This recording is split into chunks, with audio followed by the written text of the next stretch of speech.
Hello दोस्तों, आज मैं आपको जोशिंदा कफ सिरप के बारे में बता रहा हूँ। ये जोशिंदा कफ सिरप एक हर्बल मेडिसिन है जिसका कोई भी साइड इफ़ेक्ट नहीं है। जी हाँ, इसका कोई भी साइड इफ़ेक्ट नहीं है। इसकी पैकिंग 100 ml बोतल में आती है। ये इसकी पैकिंग है 100 ml में। दोस्तों, इसका उपयोग आप जुखाम, खांसी, चाहे वो सूखी हो बलगम हो, दोनों में उपयोग कर सकते हैं। गले की खराश में भी इसका उपयोग कर सकते हैं।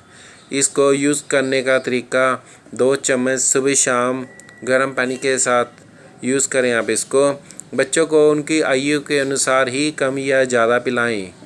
दोस्तों, आज के लिए इतना ही काफ़ी है। Thank you so much. इसको वीडियो को लाइक और शेयर कीजिए। Thank you so much.